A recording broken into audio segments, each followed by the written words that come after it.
नमस्कार साथियों, आप सभी लोगों का नंदिनी आईएएस में एक बार पुनः स्वागत है और हमें आशा है आप सभी लोग स्वस्थ होंगे। आज का हमारा इंपॉर्टेंट टॉपिक है भूकंप, अर्थक्वेक। क्या आपको पता है अभी हाल ही में आपके दिल्ली में भूकंप आया है? क्या आप जानते हैं भूकंप आने से क्या क्या नुकसान हो सकते हैं और कितनी जान माल का हानि हो सकता है? आप समझ सकते हैं। और भूकंप किन किन क्षेत्रों में कैसी किस तीव्रता में आता है और इसको रोकने के कौन कौन से उपाय हैं? क्या हम इसको रोक सकते हैं? अगर भूकंप आता है तो हम उसके लिए हमें क्या करना चाहिए, हम अपना बचाव कैसे कर सकते हैं, इन सभी चीज़ों को इस टॉपिक में जानेंगे। तो चलिए शुरू करते हैं। शुरू करने से पहले जो भी बच्चे या जो भी स्टूडेंट, जो भी विद्यार्थी ये वीडियो देख रहे हैं, उनसे रिक्वेस्ट है आप हमारे नंदिनी आईएएस के यूट्यूब चैनल को सब्सक्राइब करें। अगर आपको वीडियो अच्छी लगती है तो लाइक करें, वीडियो को लिंक को अपने दोस्तों में शेयर करें। चलिए शुरू करते हैं। भूकंप, देखिए भूकंप आने से आप देखेंगे ये बिल्डिंग गिर गई। इस बिल्डिंग में जो भी रखा होगा सारा दब गया, जो भी कीमती सामान होगा शायद इसमें जो लोग बच पाए होंगे या ना बच पाए होंगे। अब देखेंगे इन सब का क्या हुआ है, नुकसान हुआ है। तो ये जहां भी आता है, जिस क्षेत्र में आता है, तो वहां पर जो भी आपका इंफ्रास्ट्रक्चर होता है, चाहे आपका गवर्नमेंट का हो चाहे आपका प्राइवेट हो, कोई भी हो, उसमें जान माल की हानि होती ही होती है। तो उसे हम कैसे कम करेंगे, क्या उपाय करना चाहिए, हम सारी चीजें देखेंगे। देखिए परिचय। भूकंप एक प्राकृतिक आपदा है। कैसा? एक प्राकृतिक आपदा है जिसमें पृथ्वी की सतह अचानक हिलती है। ये सबको पता है, भूकंप आएगा तो पृथ्वी हिलती है। मुख्य रूप से टेक्टोनिक प्लेटों की गतिशीलता के कारण होता है। किसके कारण? प्लेटों टेक्टोनिक गतिशीलता के कारण। भूकंप की तीव्रता रिएक्टर स्केल पर मापी जाती है। किस पर? रिएक्टर स्केल पर।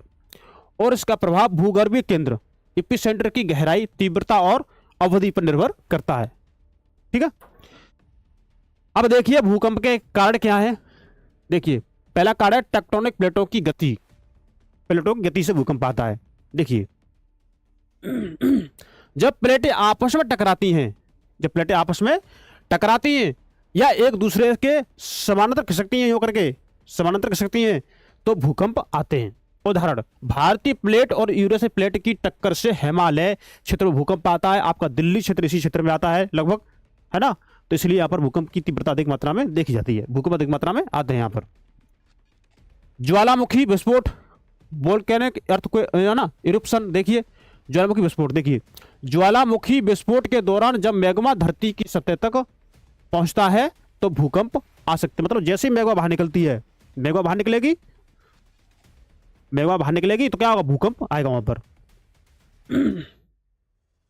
मानव जनित गतिविधियां, देखिए क्या क्या गतिविधियां इनकी। देखिए अगर मानव कहीं खनन करे, है ना, माइनिंग करे, तो भूकंप आता है।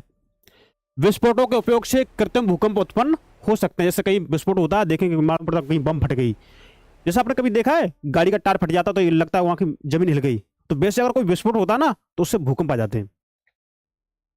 देखिए बांध निर्माण, लार्ज डैम्स। देखिए भारी जलाशयों का भार भूकंपीय गतिविधियों को प्रभावित कर सकता है।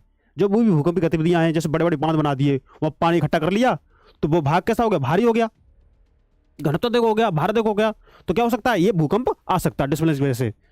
परमाणु परीक्षण, न्यूक्लियर टेस्टिंग। देखिए भूमिगत परमाणु परीक्षण से कंपन उत्पन्न हो सकता है। जो हम कोई परमाणु परीक्षण करते हैं उसे भूकंप आ सकता है। अब देखिए भूकंप की माप और प्रभाव। भूकंप की मापने की विधियां, देखिए रिएक्टर स्केल भूकंप की तीव्रता मापने का पैमाना है, जिस पर हम क्या करते हैं? भूकंप की तीव्रता को नापते हैं, जिसे चार्ल्स एफ रिएक्टर ने विकसित किया था। किसने? चार्ल्स एफ रिएक्टर ने विकसित किया था। नंबर 2 क्या है? देखिए मोमेंट मैग्नीट्यूड स्केल। अब ये आप शायद पहली बार सुन रहे होंगे, अगर नहीं सुनना है तो देख लीजिए, आपका रिवीजन होगा। अगर आपने सुना है पहली बार तो ध्यान से देखिए कि मोमेंट मैग्नीट्यूड स्केल ये क्या है? ये अधिक सटीक तरीके से भूकंप की तीव्रता मापने के लिए उपयोग किया जाता है। अगर हमें अधिक सटीक डाटा चाहिए भूकंप का, हमें अधिक सटीक डाटा चाहिए भूकंप का, तो हम इसका यूज करते हैं। अब देखिए ये मरकाली स्केल क्या है, इसको देखिए। भूकंप के प्रभाव को मापने के लिए ये प्रयोग किया जाता है मरकाली स्केल। कितना प्रभाव हुआ है, इसका कितना इफेक्ट हुआ, ये इसके माध्यम से देखते हैं। अब देखिए भूकंप के प्रभाव। अब इसके प्रभाव क्या है? भौगोलिक प्रभाव, भूस्खलन, सुनामी, भूगर्भीय परिवर्तन आदि से भूकंप का प्रभाव देख सकते हैं आप लोग। है ना, जैसे भूस्खलन हो, जैसे भूकंप आया तो कोई पहाड़ी इलाका है तो क्या हो सकता है, वहाँ पर कोई हिस्सा टूट कर नीचे गिर सकता है, तो वो बोलते हैं भूस्खलन। सुनामी, समुद्र में आया तो सुनामी बन सकती है ना, भूगर्भ परिवर्तन आदि ये इसके प्रभाव हैं। तो इससे भूकंप आने से भूगर्भ जो है ना कहीं भाग उठ जाता है, कहीं धस जाता है, ये भूकंप की वजह होती है। अब देखिए आर्थिक प्रभाव, अवसंरचनाओं को क्षति, मतलब जो भी इंफ्रास्ट्रक्चर होता है वो टूट फूट जाता है, जैसे मकान, बिल्डिंग गिर गई, पुल गिर गया, है ना, या बिजली खंभे गिर गए, तो क्या है, ये हमारा आर्थिक प्रभाव में आता है। व्यापार बाधित, जब सारी कहीं की रोड, मतलब चलो रोड टूट गई, फट गई, या कोई लाइन है वो अलग हो गई, तो इससे व्यापार बाधित होगा। कृषि पर प्रभाव, है ना, तो कहीं कृषि में गड्ढे हो जाते हैं, या कृषि की जो भूमि है वो अलग वैसी विखंडित हो जाती है, तो इसको क्या होता है, इसको हम बोलते हैं आर्थिक प्रभाव। अब देखिए सामाजिक प्रभाव, जनहानि हो सकती है, विस्थापन, भूकंप से बचना तो करना पड़ेगा। मानसिक तनाव, टेंशन होती है, भाई हमारी तो बिल्डिंग गिर गई, ये हो गया, वो हो गया, इतना नुकसान हो गया, परिवार के सदस्य मतलब उनको क्षति हो गई, है ना, तो इससे क्या होगा, इससे मानसिक तनाव बढ़ेगा। अब देखिए भारत में भूकंप का खतरा और संवेदनशील क्षेत्र, भारत 4 भूकंपित क्षेत्रों में विभाजित है। कौन कौन क्षेत्रों में देखिए, जोन 5 सबसे अधिक संवेदनशील है ये, उत्तर पूर्वी भारत, आपके उत्तर पूर्वी भारत, जम्मू कश्मीर, हिमाचल प्रदेश, उत्तराखंड, गुजरात कच्छ में यहाँ पर भूकंप अधिक मात्रा में देख सकते हैं आप लोग, है ना। जोन 4 इसमें देखिए दिल्ली आ गई आपकी, जो सब अभी कल ही आप देखेंगे दिल्ली में भूकंप आया, है ना, तो दिल्ली, पश्चिम बंगाल, महाराष्ट्र, राजस्थान का कुछ भाग, ये जोन 4 में आ रहा है। जोन 3 में देखेंगे केरल, गोवा, मध्य प्रदेश, उड़ीसा का कुछ हिस्सा, है ना, और ये जोन 4 देखिए। जोन 2 में देखिए आप क्या, कम संवेदनशील है, मतलब दक्षिण भारत के कुछ भाग, जिनमें मतलब भूकंप कम मात्रा में आता है, क्योंकि वहां कोई गति नहीं, टेक्टोनिक, तो भूकंप कैसे आएंगे। भूकंप से बचाव और आपदा प्रबंधन, भूकंप के दौरान क्या करें जिससे हम उसका बचाव कर सकें, उसके भूकंप के प्रभाव को कम किया जा सके। देखिए मजबूत चीजों के नीचे सर लें, ड्रॉप कवर्स एंड होल्ड, मतलब टेबल या किसी ठोस संरचना के नीचे छिपे अगर भूकंप आ रहा है तो, या कोई खंभा है तो उसके सारे छिप जाएं, है ना, टेबल उसके नीचे बैठ जाएं, जिससे क्या होगा, आपका बचाव हो सकता है। खुले स्थान पर जाएं, यदि संभव हो तो इमारतों से दूर किसी खुले मैदान में चले जाएं, भूकंप से बचने के लिए। हो सकता है बिल्डिंग गिर जाए, तो इससे बढ़िया है कि आप वहां से चले जाएं। लिफ्ट और सीढ़ियों का उपयोग बिल्कुल ना करें भूकंप के दौरान। बिजली और गैस की आपूर्ति बंद कर दें, मालूम पड़े लाइट चल रही है, भूकंप आ गया, तार टूट गिर गया, या करंट आ गई, या बिजली है, ये क्या बोलते हैं, गैस है, या गैस लीकेज हो गई, तो इसको हम सप्लाई को बंद कर दें। सरकार द्वारा उठाए गए कदम, अब इसके क्या कदम है देखिए। नेशनल डिजास्टर मैनेजमेंट अथॉरिटी भूकंप आपदा से निपटने के लिए दिशा निर्देश जारी करता है, ये ठीक है, ये भूकंप आपदा से निपटने के लिए दिशा निर्देश जारी करता है आपका नेशनल डिजास्टर मैनेजमेंट अथॉरिटी, कि आपको ये करना है भूकंप के टाइम, और भूकंप के दौरान आपको क्या करना, भूकंप के पश्चात आपको क्या करना है, ये नेशनल डिजास्टर मैनेजमेंट अथॉरिटी आपको दिशा निर्देश करता है। भूकंप रोधी संरचनाएं, क्या संरचना देखिए, भारतीय भवन संहिता के अनुसार भूकंप रोधी निर्माण अनिवार्य किया गया है। तो जो भी हमारा भारतीय भवन संहिता है, इंडियन बिल्डिंग कोड, वो भूकंप के क्षेत्र के अनुसार ही हमें निर्माण करना चाहिए।